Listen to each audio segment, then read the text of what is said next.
প্রিয় শিক্ষার্থী বন্ধুরা, তোমরা সকলে কেমন আছো? বিদ্যানিকেতনী ক্লাসরুমে সকলকে শুভেচ্ছা। আমি সুইটি বণিক। আমি তোমাদের নবম ও দশম শ্রেণীর বাংলা ব্যাকরণ পাঠ থেকে সমাস অংশটি পড়াবো।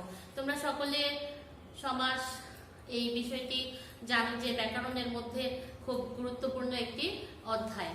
তোমরা সমাজ ক্লাসটি ভালো করে দেখবে।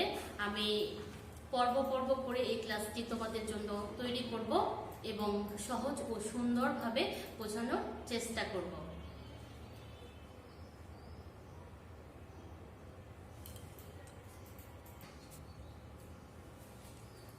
তো আমরা দেখতে পাচ্ছি ষষ্ঠ পরিচ্ছেদ সমাস। আমরা সমাস কি, সমাস কাকে বলে, সমাস সম্পর্কে বিস্তারিত আলোচনা করব। সমাস মানে সংক্ষেপণ, মিলন, একাধিক পদ একত্রীকরণ। অর্থ সম্বন্ধ আছে এমন একাধিক শব্দের এক সঙ্গে যুক্ত হয়ে একটি নতুন শব্দ গঠনের প্রক্রিয়াকে বলা হয় সমাস। তাহলে আমরা কি পেলাম? সমাস অর্থ সংক্ষেপণ, মানে দুই তিনটা পদকে আমরা একত্রিত করব। তো আমরা দেখতে পাচ্ছি যেমন দেশের সেবা, দেশ সেবা। বই ও পুস্তক, বই পুস্তক। নেই পড়োয়া যাক, বেপরোয়া। এখানে দেশের সেবা, এই যে দুইটি পদ একত্রিত হয়ে সমাস শব্দটি গঠিত হয়েছে। এটি শব্দ তৈরি ও প্রয়োগের একটি বিশেষ রীতি। এটি শব্দ তৈরি এবং প্রয়োগের একটি বিশেষ রীতি। সমাসের রীতি সংস্কৃত থেকে বাংলায় এসেছে, তবে খাঁটি বাংলা সমাসের দৃষ্টান্ত প্রচুর পাওয়া যায়, সেগুলোতে সংস্কৃতের নিয়ম খাটে না। সমাসের প্রক্রিয়ায় সমাসবদ্ধ বা সমাস নিষ্পন্ন পদটির নাম সমস্ত পদ। তো আমরা এখানে সমাসের সম্বন্ধে জানতে হলে আমরা বুঝবো সমস্ত পদ কাকে বলে, সমসমান পদ কাকে বলে, ব্যাস বাক্য কাকে বলে, বিগ্রহ বাক্য কাকে বলে। এখানে সমাসের প্রক্রিয়ায় সমাসবদ্ধ বা সমাস নিষ্পন্ন পদটির নাম হচ্ছে সমস্ত পদ। সমস্ত পদ বা সমাসবদ্ধ পদটির অন্তর্গত পদগুলোকে বলা হয় সমসমান পদ। সমাসযুক্ত পদের প্রথম অংশ বা শব্দকে বলা হয় পূর্ব পদ এবং পরবর্তী অংশ বা শব্দকে বলা হয় উত্তর পদ বা পরপদ। তাহলে আমরা এখানে একটু বোঝার চেষ্টা করি।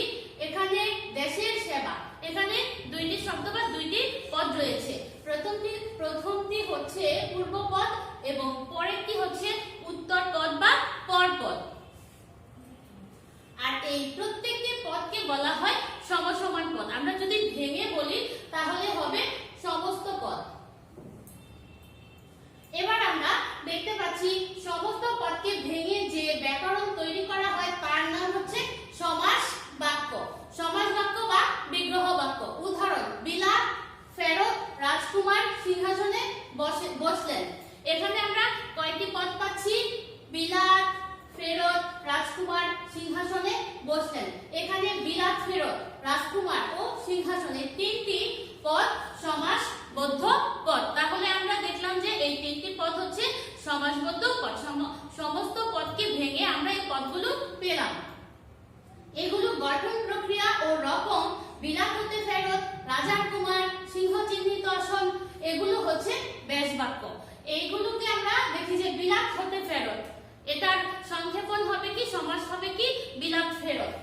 রাজার কুমার, এখানে হবে রাজকুমার। সিংহ চিহ্নিত আসন, এই সিংহ চিহ্নিত আসন হবে সিংহাসন। তাহলে আমরা এখানে কি বুঝতে পেলাম? এগুলোর গঠন প্রক্রিয়া ও রকম: বিলাত হতে ফেরত, রাজার কুমার, সিংহ চিহ্নিত আসন, এগুলো হচ্ছে ব্যাস বাক্য। তাহলে এগুলোকে আমরা পাই কি? ব্যাস বাক্য। এগুলোকে একত্রিত করলে আমরা পাই কি? সমাস বা বাক্য সংক্ষেপণ বা বাক্যের বহুপদ একপদীকরণ। এবার আমরা আসি, এসব ব্যাস বাক্যে বিলাত ফেরত রাজা কুমার সিংহ আসন হচ্ছে একটি সমসমান পদ। তাহলে আমরা দেখি যে ভিন্ন ভিন্ন করে যে পদগুলো আছে এগুলোকে বলা হয় সমসমান পদ।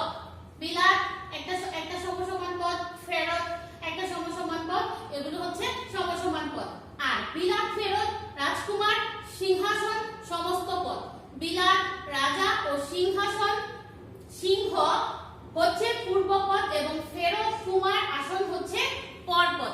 আমরা পূর্বেই বলেছি এই যে বিলাত ফেরত, বিলাত হচ্ছে পূর্বপদ, ফেরত হচ্ছে পরপদ। প্রথমটি হচ্ছে পূর্বপদ, পরেরটি হচ্ছে উত্তরপদ বা পরপদ। এবার আমরা আসি সমাস কত প্রকার। আমরা জানি যে সমাস প্রধানত 6 প্রকার। মূল জিনিসটা আসলে 6 প্রকার। 6 প্রকারের ভিতরে আমরা অনেক বিভাগ দেখতে পাবো। প্রথমে আসি দ্বন্দ্ব সমাস, তারপরে কর্মধারয়, তৎপুরুষ, বহুব্রী, দ্বিগু ও অভিভাব সমাস। আমরা জানি যে দ্বন্দ্ব অর্থ হচ্ছে বিবাদ, সংঘাত, কিন্তু সমাসের দিক থেকে আমরা দ্বন্দ্ব সমাসকে একটু ভিন্ন রূপে খুঁজে পাবো। এসব শিক্ষার্থীরা আমরা দেখি যে দ্বন্দ্ব সমাস আসলে কেমন সমাস।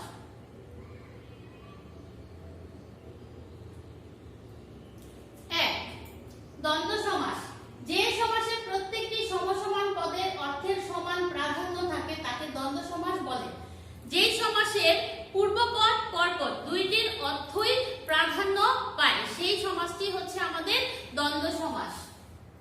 যেমন তাল ও তমাল, তাল তমাল, দোয়াত ও কলম, দোয়াত কলম। এখানে বাবা মা, ভাই বোন, তারপর চাচা চাচি সংখ্যাবাচক শব্দের ক্ষেত্রে আছে। এই যে ভাই ও বোন, তাল ও তমাল, প্রত্যেকটা অর্থই এখানে প্রাধান্য পেয়েছে। এজন্য আমরা বলবো যে এটি একটি দ্বন্দ্ব সমাস। এখানে তাল ও তমাল এবং দোয়াত ও কলম প্রতিটি পদেরই অর্থের প্রাধান্য সমস্ত পদে রক্ষিত হয়েছে। তাহলে আমরা বুঝলাম যে যেই সমাসে প্রত্যেকটি সমসমান পদের অর্থ সমান প্রাধান্য পায় তাকে আমরা বলি দ্বন্দ্ব সমাস। দ্বন্দ্ব সমাসের পূর্বপদ ও পরপদের সম্বন্ধ বোঝানোর জন্য ব্যাসবাক্যে এবং ও আর এই তিনটি অব্যয় পদ ব্যবহৃত হয়। আমরা দেখি যে একটি পদের সাথে আরেকটি পদকে যুক্ত করতে হলে একটি রিলেটিভ কনজাংশনের প্রয়োজন হয়, মানে অব্যয় পদের প্রয়োজন হয়। সেই অব্যয় পদগুলো এখানে আমরা কি দেখতে পাচ্ছি, এবং ও আর এই তিনটি হচ্ছে অব্যয়। এই অব্যয় দ্বারা দুইটি পদকে একত্রিত করা হয়। আমার যে প্রশ্নটি ছিল সেটি হচ্ছে সমাসের দ্বন্দ্ব অর্থে এখানে মিল বোঝানো হয়েছে, একটার সাথে আরেকটার সুসম্পর্ক যেখানে আমরা দেখতে পাই। আচ্ছা, তো এই দ্বন্দ্ব সমাজের মধ্যে আমরা কতগুলো প্রকার দেখতে পাচ্ছি। আমরা দেখি যে দ্বন্দ্ব সমাসে পূর্বপদ ও পরপদের সম্বন্ধ বোঝানোর জন্য ব্যাসবাক্যে এবং ও আর এই তিনটি অব্যয় ব্যবহৃত। যেমন মাতা ও পিতা, এখানে আমরা ও পেয়েছি অব্যয়। দ্বন্দ্ব সমাস কয়েক প্রকারে সাধিত হতে পারে। আমরা দেখি কি কি প্রকারে সাধিত হতে পারে। মিলনার্থক দ্বন্দ্ব, বিরোধার্থক দ্বন্দ্ব, বিপরীতার্থক দ্বন্দ্ব, তারপর অঙ্গবাচক দ্বন্দ্ব, সংখ্যাবাচক দ্বন্দ্ব, সমার্থকবাচক, সমার্থক শব্দযুগে, প্রায় সমার্থক ও সহচর শব্দযুগে, দুইটি সর্বনাম যুগে, দুটি ক্রিয়া যুগে, দুটি ক্রিয়া বিশেষণ যুগে, দুটি বিশেষণ যুগে। তাহলে আমরা দেখি মিলনার্থক দ্বন্দ্ব সমাস বলতে কি বুঝি। বাবা,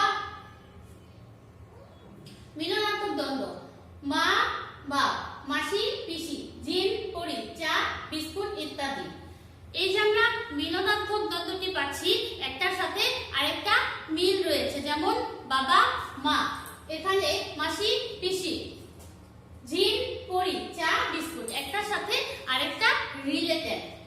এবার আসি বিরোধাত্মক শব্দ যুগে, একটার সাথে আরেকটা বিরোধ। কি কি কি কি শব্দের মধ্যে আমরা বিরোধ পাচ্ছি? দা, কুমড়া।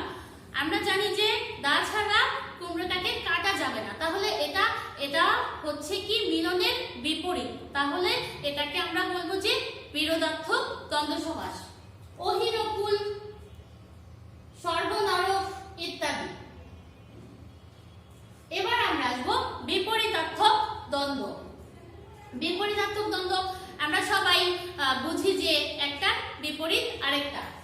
আয় ব্যয়, জমা খরচ, ছোট বড়, ছেলে পুরু, লাভ লোকসান ইত্যাদি। এবার আমরা আসবো সংখ্যাবাচক শব্দ যুগে। সংখ্যাবাচক শব্দ যেমন কি 9 6 হাত পা এরকম, যে 7 5 9 6 7 17 19 20 এরকম সংখ্যাবাচক শব্দ। সমার্থক শব্দ যোগে, সমার্থক শব্দ যেমন একটা শব্দের আমরা একাধিক শব্দ দেখতে পাই, যেমন হাট বাজার, ঘরদুয়ার, কলকারখানা, মোল্লা মৌলবী, খাতা পত্র ইত্যাদি।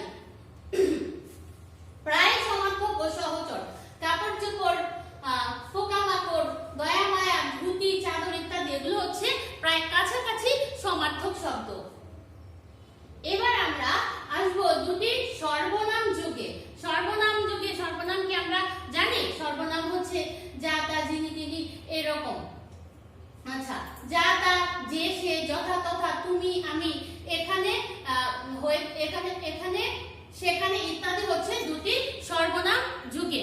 আমরা জানি যে নাউন হচ্ছে বিশেষ্য, বিশেষ্য হচ্ছে নাম, এবং আর সর্বনাম হচ্ছে আমরা নাউনের পরিবর্তে যেটা ব্যবহার করে থাকি, অর্থাৎ প্রোনাউন।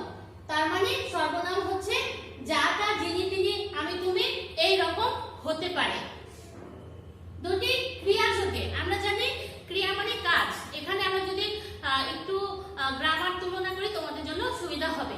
ভার্ব, দুটি ভার্ব একসাথে যুক্ত হয়, তার মানে দুইটি ক্রিয়া একসাথে যুক্ত হয়। দুটি কাজ, দেখা শোনা, একসাথে আমি দেখছি এবং শুনছি, যাওয়া আসা, চলাফেরা, দেওয়া থোয়া ইত্যাদি। দুটি ক্রিয়া বিশেষণ যুগে, দুইটি ক্রিয়া বিশেষণ যুগে, ধীরে সুস্থে, আগে পাছে, আকারে ইঙ্গিতে ইত্যাদি।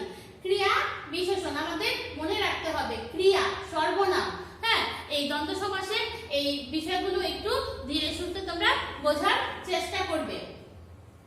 বিশেষণ এখানে হচ্ছে অ্যাডজেক্টিভ।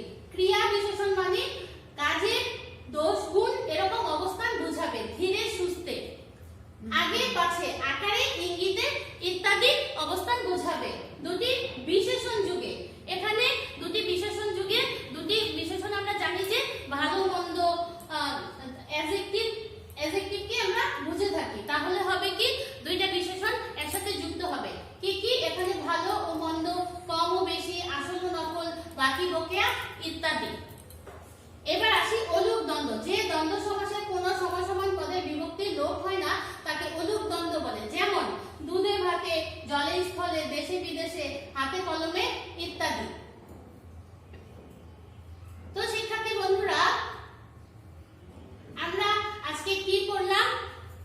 আমরা আজকে সমাস কি সেটা জানলাম, সমাসের অর্থ কি, সমাস কত প্রকার, সমাস কত প্রকার ও কি কি নিয়ে আলোচনা করলাম। তার মধ্যে আমি দ্বন্দ্ব সমাস একটু সংক্ষেপে আলোচনা করলাম। শিক্ষার্থী বন্ধুরা, তোমরা সবাই সুস্থ থেকো, ভালো থেকো। আমি পরবর্তী পর্বে তোমাদের সমাসের প্রত্যেকটি পর্ব আমি ভাগ ভাগ করে তোমাদের বুঝিয়ে দিব। ধন্যবাদ সকলকে, সবাই সুস্থ থেকো।